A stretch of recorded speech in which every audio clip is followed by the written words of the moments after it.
안녕하세요 여러분. 들어봤나율 김나율입니다. 오늘의 사연은 홍찬우님께서 메일로 제보해 주신 사연입니다. 돌비 공포 라디오를 통해서 저를 알게 되셨고 제가 거기서 삼성동에 살 때 겪었던 에피소드를 제가 돌비 공포 라디오에서 얘기를 했었잖아요. 저를 보시고 제가 유튜브를 한다는 사실을 알고 저의 채널을 이렇게 찾아와 주셨어요. 그리고 무려 돌비 공포 라디오에 사연 제보를 할 수 있었음에도 그 기회를 포기하시고 저에게 메일로 이렇게 사연 제보를 해주셨네요. 더블로 감사합니다. 홍찬우님의 사연을 읽어보니까 그냥 어떤 귀신 얘기 이런 거라기보다는 현실 사건 사고에 기반한 무서운 얘기더라고요. 저 이런 거 좋아하거든요. 지금부터 제가 홍찬우님의 사연 읽어드려 보도록 하겠습니다.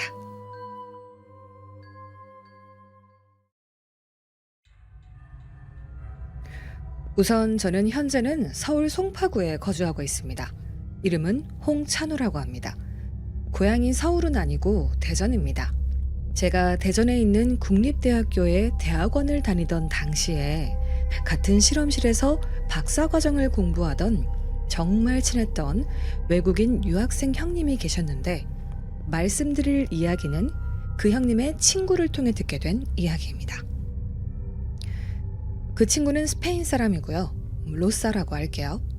로사는 한국 문화를 매우 좋아해서 한국어를 공부하기 위해 저와 같은 대학교의 어학당에 와서 한국어를 공부하는 친구였는데 저랑 친했던 그 형님도 학위를 받기 위해서 한국어 성적이 필요했대요. 그래서 이 어학당에 다니던 중에 로사와 친해지게 되었답니다. 저는 이 형님과 식사를 여러 번 하다가 로사를 자연스럽게 알게 된 상황이었는데 어느 날 로사가 식사를 하면서 저희에게 전해준 기묘한 이야기가 있었고 이게 저한테는 좀 기괴하게 다가와서 이렇게 나율님께 전하는 바입니다. 로사의 고향은 바르셀로나에서 비행기로 3-40분 정도 떨어진 마요르카라는 섬입니다. 마요르카 조금 낯익다 했더니 이강인 선수가 잠깐 뛰었던 지역이래요. 마요르카 사람들은 보통 어릴 적까지는 섬에서 살다가 공부 쪽으로 진로를 결정하면 보통은 바르셀로나 혹은 마드리드로 유학을 간다고 하는데 로사도 딱 유학을 위해 바르셀로나로 나간 경우였어요. 바르셀로나를 포함한 마요르카 섬을 포함한 스페인의 동쪽 지역은 카탈루냐어라는 우리가 일반적으로 배우고 알고 있는 스페인어와는 좀 다른 언어를 독립적으로 사용하는 지역이라고 합니다. 여담이지만 실제로 대화를 들어보면 그 언어가 스페인어 같지가 않고 오히려 프랑스어처럼 들린대요. 그렇다 보니 문화적으로도 친숙한 데다 때마침 로사의 친할머니도 바르셀로나에 살고 계시기에 유학 생활을 하기에 매우 좋았다고 하네요. 로사 할머니는 우리가 흔히 생각하면 알만한 유럽의 공동주택에서 거주하고 계셨답니다. 할아버지는 예전에 돌아가신 상황이었고 할머니의 유일한 친구는 그 옆집에 살고 계신 비슷한 연배의 할머님이라고 하셨대요. 근데 그 할머님께서 우리말로 하면 영안이 있는 분이라고 하셨대요. 혹시 사랑과 영혼이란 영화 보셨나요? 거기 보면 우피 골드버그가 야매 영매사로 나오다가 점차 두 주인공을 이어주는 역할을 하잖아요. 대중영화에서 묘사된 그런 형식의 영매일을 하던 분이었다고 생각하면 된답니다. 그렇다고 그분이 야매라는 말은 아니에요. 그러니까 이 이야기의 핵심은 로사 할머니의 친구분, 영매사라고 할게요. 그분께서 겪은 일입니다. 이 영매사에겐 아들이 한 분 계셨는데 독일의 한 고등학교에서 스페인어를 가르치는 교사였다고 해요. 그 아드님의 이름을 조안이라고 할게요. 조안은 독일의 서쪽 뒤셀도르프 인근의 노이스라는 지역에 있는 작은 학교에서 아이들을 가르쳤는데 이곳에 거주하면서 틈틈이 고향인 바르셀로나에 돌아와 쉬고는 했대요. 나이는 좀 있는 편이었지만 결혼이나 연애는 전혀 관심 없었고 시간이 날 때마다 여행을 다니거나 엄마와 함께 시간을 보내는 것을 더 좋아했다고 합니다. 지금도 그런다고 하네요. 한 번은 조안이 학교에서의 일이 너무 힘들어서 학기 중에 잠시 휴가를 신청했답니다. 이유는 모르겠지만 갑자기 고향에서 일주일 정도 쉬고 싶었대요.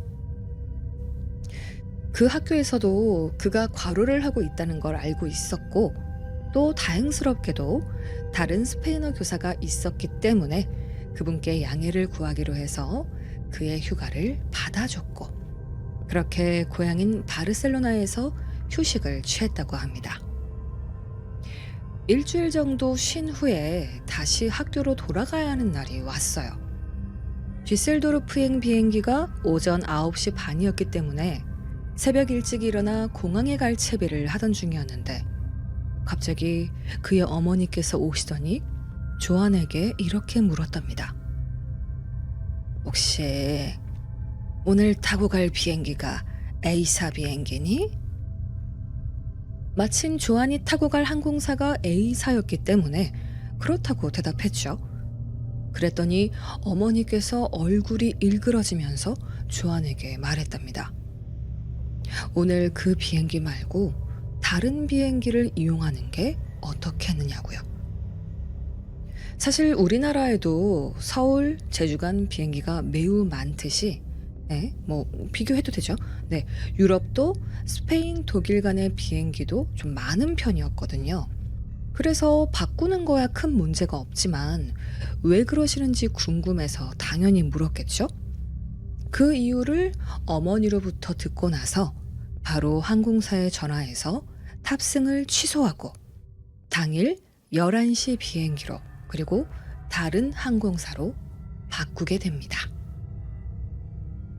어머니께서 말씀해 주신 이유인 즉슨 간밤에 어머니께서 꿈을 꾸셨는데 어머니 본인이 하늘 높은 곳에 떠 있었대요. 이유는 모르겠지만 공중에 아무것도 타지 않은 상태에서 둥둥 떠 있었는데 저 멀리에서 어떤 비행기가 어머니 본인이 있는 쪽으로 접근하는 게 보였대요. 비행기는 빠르니까 본인에게도 빠르게 접근하고 있었는데 다행히도 본인을 치지는 않고 한 100m 정도 떨어진 거리로 지나가더랍니다. 그런데 그 비행기 지붕에 이상한 형태가 서 있었대요. 옷차림은 수도사들이 입는 듯한 옷이었답니다. 유럽의 수도사들이 입는 옷을 보면 후드 같은 걸로 머리를 이렇게 덮으면서 종아리 아래까지 이렇게 길이가 길게 늘어지는 그런 수도복이라고 해야 할까요? 제가 잠깐 찾아봤는데 이런 형태, 뭔지 아시겠죠? 대충 감이 오죠? 이런 옷을 입고 있는 그런 형체들이었대요. 아주 새까만 그런 수도복을 입은 형체가 비행기의 날개 지점에 서 있는 모습이 보였는데, 비행기가 어머니 쪽으로 가까이 접근하던 때에 그 형체가 비행기 조종석 바로 위로 빠르게 뛰어가더니 어머니를 보며 씩 웃더랍니다. 눈이나 다른 인상착의는 안 보였는데 입이 크게 찢어지면서 본인을 향해 웃는 건 분명하게 보였대요. 그러더니 순식간에 발 아래에 위치해 있던 조종석으로 빨려 들어가듯이 사라졌답니다. 그러면서 비행기는 사라지고 바로 꿈에서 깼는데 너무 불안하고 괴기할 수밖에 없잖아요. 일반적인 상황에서 이런 꿈을 꾸는 것도 되게 뒤숭숭할 것 같은데 그냥 넘기기엔 매우 찜찜한 부분이 있었대요. 바로 꿈에서 본 그 비행기 항공사였어요. 바로 다음날 아들이 독일로 돌아갈 때 이용할 항공사였던 거죠. 아들이 곧 비행기를 타는데 그 항공사가 아들이 타고 갈 항공사다? 완전 좋지 않은 그 무언가의 암시잖아요. 그래서 무조건 다른 비행기를 타라고 아들한테 신신당부를 했다고 합니다. 이 얘기를 듣고 조안도 군말 없이 비행기를 바꾼 거라고 하고요.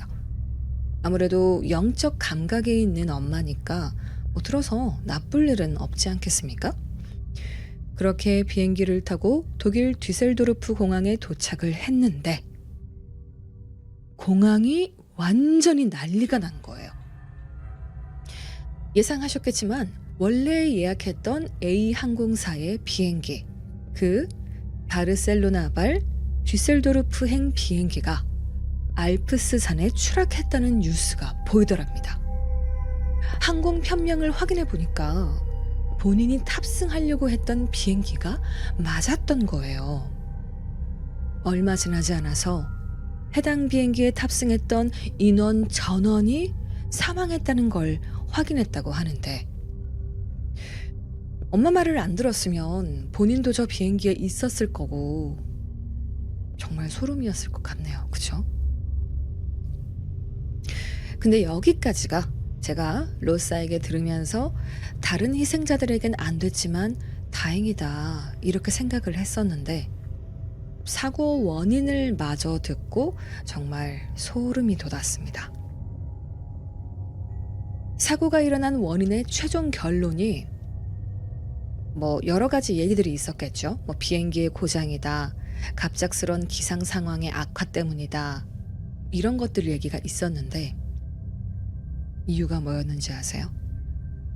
부조종사가 일부러 추락을 일으킨 것이었다고 해요. 평소 부조종사가 정신적으로 운전하지 못했는데 그날 본인이 일부러 자살하기로 마음을 먹고 기장이 잠시 자리를 비운 사이에 조종실 내부에서 문을 걸어 잠궈서 아무도 못 들어오게 한 다음 일부러 알프스 산맥 중간에서 비행기를 추락시켜 사고를 일으킨 것이라고 최종 결론이 났다고 합니다. 너무 끔찍하지 않나요? 본인이 죽고 싶다고 해서 다른 죄 없는 사람들까지 함께 죽게 만든다는 게 대체 무슨 일입니까? 저도 이렇게 소름이 끼쳤는데, 사고를 당할 뻔했던 당사자가 로사 할머니의 이웃이라는 것도 깜짝 놀랐습니다. 로사가 후에 그 영매사님께 직접 들었다는데, 꿈에 나와서 갑자기 조종석으로 사라졌던 그 형태를 가리켜 저승사자와 같은 그런 존재가 아니었나 확신을 하고 계신다고 해요. 그리고 그 항공사 이름이 저먼윙스라는 독일계 회사였는데, 저는 모르고 있었는데 네이버에 검색해 보니까 아주 유명한 항공사고로 보이더군요. 2015년도에 있었던 일인데 국내에서도 당시에 뉴스로 많이 나왔던 것 같아요. 당시 유럽에서는 정말 큰 뉴스여서 한동안 긴급 뉴스로 보도되었다고 하더라고요. 제가 말씀드릴 내용은 여기까지입니다. 저 같은 경우 당시에 가깝게 친구로 지내던 로사를 통해서 들었던 얘기라 정말 무섭게 느껴진 내용이어서 나율님께도 공유해보고 싶었습니다.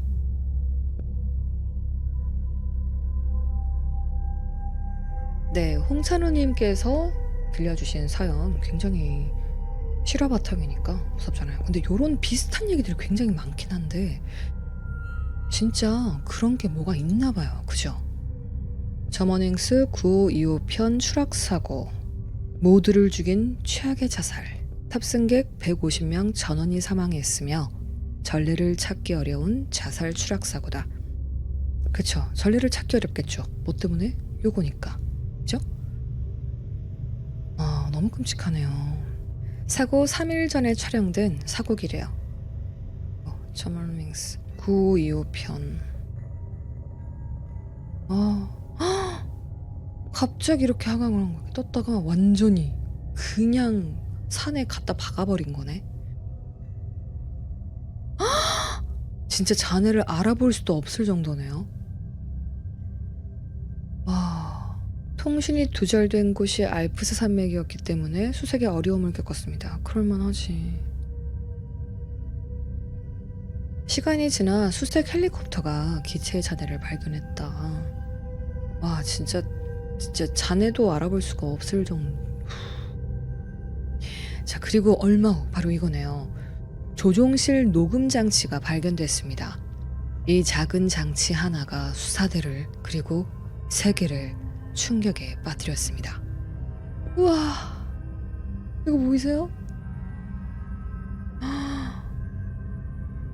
이 기장이 얼마나 처절하게 외쳤겠어. 그죠?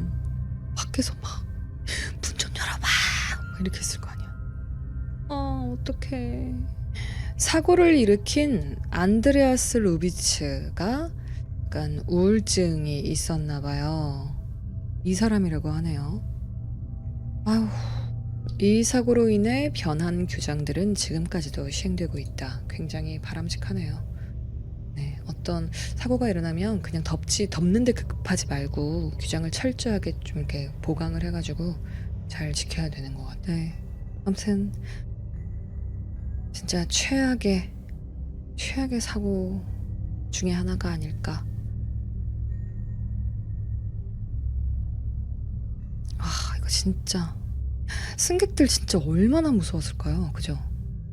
그리고 그 눈앞에서 막 기장이 이렇게 막 소리를 치고 있었던 거 아니야? 그 조종실 문에다가 막 그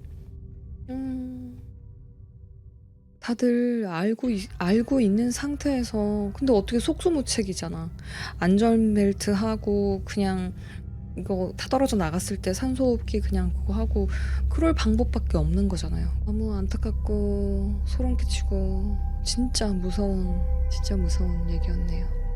네, 오늘의 이야기를 제보해주신 홍찬우님께 감사드립니다. 그리고 점원행스 9유편 추락 사건으로 목숨을 잃게 된 그 뭐 범인을 포함해서 본인도 우울증이 너무 심했었다고 하니까 150명 모두의 평안을 기도해요. 우울증처럼 무서운 병이 없는 것 같습니다, 여러분.